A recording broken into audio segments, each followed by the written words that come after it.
खुलुमबाय रायजोफोर, दिनै मोनाबिलिनि खौराङाव फिन खेबसेबाव बयखौ बरायनानै लाग्रोबाय। दासिमनि खौरांफोरा जाबाय। गिबि खौराङाव दङ प्रफेसार रमेश सि बरदवास आरो मुगानि दावहारु करेन्द्र बसुमतारीनो गुरुदेव कालीचरण बान्था 2026 नि थाखाय फोसावबाय। मख'जाथावदि गुरुदेव कालीचरण ब्रह्म ट्रास्ट थामहिनबा GKBT आ 8थि गुरुदेव कालीचरण ब्रह्म बान्थाखौ दिनै फोसावबाय। फैगौ 18 एप्रिल खालाराव गुरुदेव कालीचरण ब्रह्मनि 167थि जोनोम सान फालिथायजों लोब्बा लाखिनानै देग्लायनि 2026 मायथाइनि बान्थाखौ प्रफेसार रमेश सि बरदवासनो होनो थाखाय फोसावबाय आरो बे बान्थाखौ अदालगुरि जौमा फरायसालिनि अडिटोरियामाव गथायगोन। बिथाङा भारतारि सान्थौ आरो भारतारि गियाननि सासे मुंदांखा फरायसंगिरि, दिल्ली मुलुगसोलोंसालियाव 3 जिथाइनिबो बांसिन बिदिन्थि गोनां सोलोंथायारि सिबिथाय गोनां बिबुंगोरा आरो संस्कृत बिफाननि गाहायजों लोगोसे गाहाय सोलोंथायारि बिबान लानानै हाबा मावदोंमोन। उनाव महर्षि बाल्मीकि संस्कृत मुलुगसोलोंसालि आरो कैटलनि भाइस चेन्सेलर महरैबो बिथाङा हाबा मावदोंमोन। बैदिक बिथिङाव बिथांनि रोंग'सायारि बिहोमा फरायसंनाय, मीमांसा सान्थौ बिगियान आरो इन्ड'-इउर'पियान बिजिरसंनाय सोलोंथायारि बिथिङाव गुवारै सिनायथि मोननो हानाय सासे गेदेमा सुबुं। बेराफारसेथिं बर' सोमावसारनायनि सासे गोख्रों दैदेनगिरि, बर' माहारिनि अबदान गोनां सासे राफोद राजखान्थिगिरि, लिरगिरि, देंखोगिरि, थुनफावथायगिरि, बारग' आसाम आयेन आफादनि सोद्रोमा, रुंसारि मुगानि दावहारु करेन्द्र बसुमतारीनि बिथांनि मुङावबो बे बान्थाखौ गथायनाय जागोन। BTCआव आरोबाव मोनसे दुखुनांथाव जाथाय, मोनसे गिख्रंथाव लामा जाब्रबथायाव सासे बर' सुबुंनि जिउ खहा आरो गोबांथार जोखोम जानाय खौरां मोनदों। मिथिनो मोनदों दिनै फुंबिलियाव तामुलपुर जिल्लानि गरेस्वराव मोखांजों मोखां सौग्रावलायनायाव जानाय मोनसे दुखुनांथाव लामा जाब्रबथायाव सासे सुबुंनि जिउ खहा जायो आरो 11 सुबुंफोरा गोब्राबै जोखोम जायो। बे जाब्रबथाया गरेस्वर चौकआव फुंनि 6 रिंगासो समाव जायो, जेब्ला रङियानिफ्राय तामुलपुर फारसे फैबाय थानाय गंसे अट'रिक्सा S2HC 4667 नम्बरनि गंसे अट'रिक्साया रङिया फारसे थांबाय थानाय गंसे इक'भेन गारि, जाय S13R 7370 नम्बरनि बे गारिजों मोखांजों सौग्रावफैयो आरो बे जाथायाव जिउ गोमानाय सुबुंखौ महेश बर' 40 बोसोर बैसोनि होनना सिनायथि मोननाय जादों, जाय बिथाङा जायगायावनो जिउ खोमानो गोनां जायो। जाथायनि बागै खौरां मोननाय बायदिब्ला दावबायारिफ्रा गुजरातनिफ्राय बैसागो फालिनो थाखाय फैफिननाय समाव रङिया रेलवे स्टेशनाव सहैनायनि उनाव बिथांमोना टेम्पुजों गाव गावनि न' फारसे थांगासिनो दंमोन आरो बे समावनो जाब्रबथाया जायो। जोखोम जानाय सुबुंफोरखौ थाबैनो तामुलपुर महकुमा सिभिल हस्पिटालाव थिसननाय जायो। जोखोम जानाय सुबुंफोरनि गेजेराव 2 सुबुंनि हालोदा गोब्राब हालोदाव दं आरो बिथांमोनखौ गोजौ थाखोनि फाहामथायनि थाखाय आरोबाव गुवाहाटी मेडिकेल कलेज एन्ड हस्पिटालाव दैथायहरनाय जादों होनना मिथिनो मोन्दों। पार्लियामेन्टनि जर'खा जथुम्माया फैगौ बृहस्पतिबार खालारनिफ्राय जागायगोन। बे जर'खा जथुम्मायाव आइजो गोहोगोरा आयेननि सायाव सोदांनाय बिलखौ थिसननाय जागोन। स्पेशेल सिजनाव थिसनजानो गोनां बिलखौ लानानै खुंथाय आरो बेरेखा दोलोनि गेजेराव दान्थे-बिदान्थे जागायदों। कंग्रेस पार्टीनि पार्लियामेन्टारि दोलोनि दैदेनगिरि सनिया गान्धीआ पार्लियामेन्टनि स्पेशेल सिजनखौ लानानै बुङो दि सोरखारनि खामानिनि गुबै जेंनाया आइजो रिजार्भेसन नङा। फारसेथिं हादोरनाङैनो लकसभानि मासिफोरनि अनजिमा बांनायनि सायाव संसदआव थिसनजानो गोनां बिलनि सोमोन्दै कंग्रेसनि दैदेनगिरि गान्धीआ बुङो दि लकसभायाव गोहो बांहोनाय आरो बियाबनि सीमा थि खालामनाय खान्थिया सानखान्थियारि बिथिङावल' गेबें नङा, राजखान्थियारि बिथिङावबो समानथि गोनां जानांगौ। बिथाङा अजद होबावदों दि दा गाहाय मन्त्रि नरेन्द्र मदिनि गुबै थांखिया हादोरारि सुबुं सानखोखौ आरोबाव गोबाव खालामनाय। तामिलनाडु आरो सोनाब बंग'आव बिसायख'थि फोसावदिंनायखौ मोजाङै खुंनो थाखाय सोरखारा स्पेशेल सिजन लिंहरदों। गान्धीआ बे अजदखौ दिखांदों।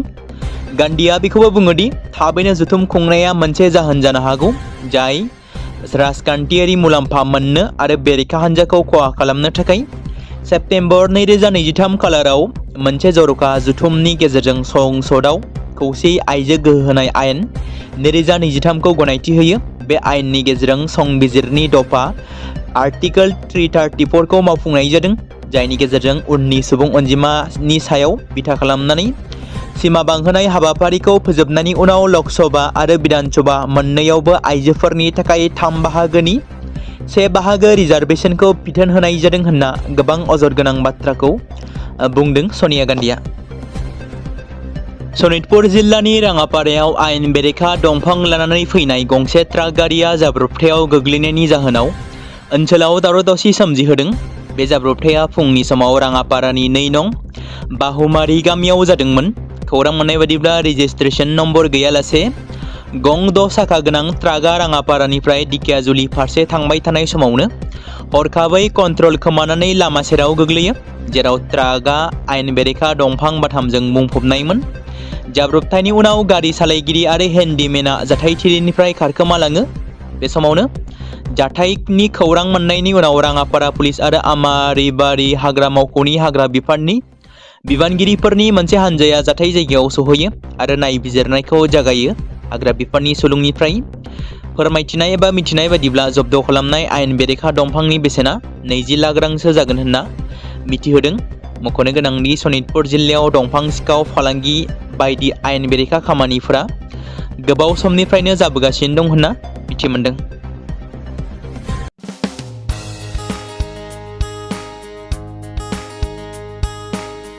बे समाव मोनसे गोजोनथाव खौरां। बिटिसि हालामनि रायजो राजाफोरनि थाखाय मोनसे गोनां फोसावथाय। क'क्राझार जिल्लानि सिङाव थानाय बड'लेण्ड एकाडेमि सिनियर सेकेन्डारि स्कुला लानानै फैदों गोजोनथाव खौरां। बड'लेण्ड एकाडेमि सिनियर सेकेन्डारि स्कुला 2026 आरो 2027 सोलोंथाइ बोसोरनि थाखाय लानानै फैदों नार्सारिनिफ्राय लानानै थाखो 9 सिम फरायसा आरो फरायसुलिफोरनि गुन गोनां सोलोंथाइनि थाखाय खम बेसेनावनो गोदानै मुं थिसननायनि खाबुखौ होगासिनो दं।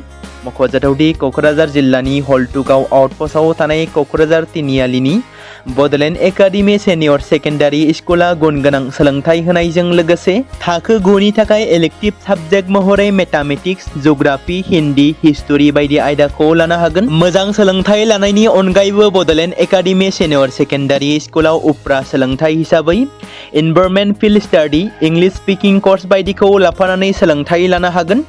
बेनि अनगायैबो गोजान लामा हान्थिनानै फरायग्रा फरायसा फरायसुलिफोरनि थाखाय आलादायै मोजां हस्टेलाव थानानै फरायनो हानायनि खाबुफोर होनाय जादों।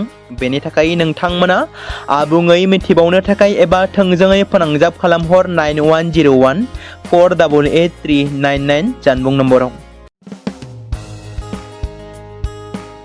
बे समाव मोनसे गोनां फोसावथाय। बर' सावथुन नायनानै मोजां मोनग्रा गासै बर' रायजो राजाफोरनि गेजेराव लानानै फैदों मोनसे बर'नि OTT प्लेटफर्म गोनां, जाय प्लेटफर्मनि गेजेरजों नोंथांमोना बर'नि गोदान सावथुनफोरखौ नुनो मोनगोन।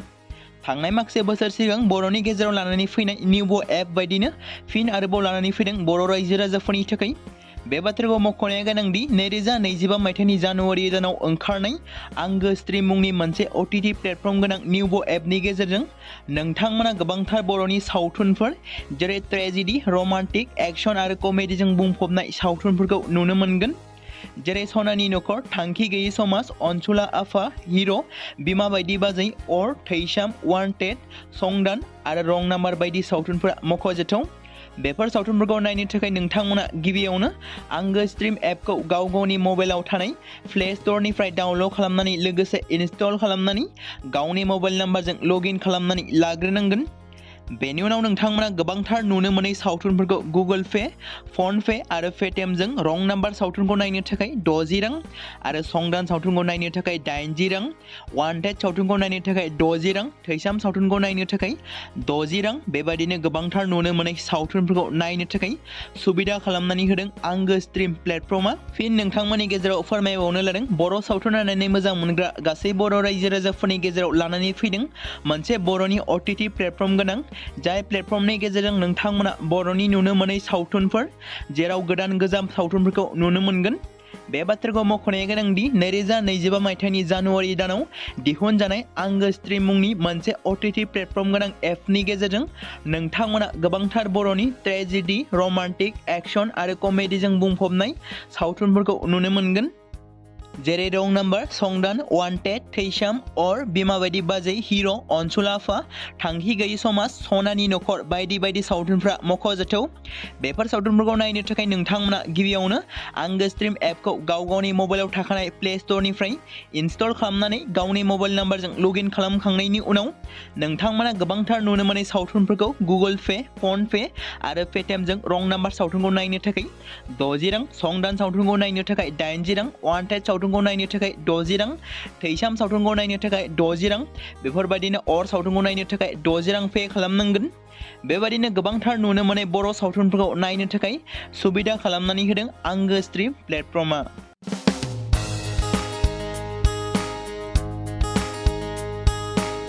बे समाव मोनसे गोजोनथाव खौरां, बिटिसि हालामनि रायजो राजाफोरनि थाखाय मोनसे गोनां फोसावथाय। क'क्राझार जिल्लानि सिङाव थानाय बड'लेण्ड एकाडेमि सिनियर सेकेन्डारि स्कुला लानानै फैदों गोजोनथाव खौरां। बड'लेण्ड एकाडेमि सिनियर सेकेन्डारि स्कुला 2026 आरो 2027 सोलोंथाइ बोसोरनि थाखाय लानानै फैदों नार्सारिनिफ्राय लानानै थाखो 9 सिम फरायसा आरो फरायसुलिफोरनि गुन गोनां सोलोंथाइनि थाखाय खम बेसेनावनो गोदानै मुं थिसननायनि खाबुखौ होगासिनो दं।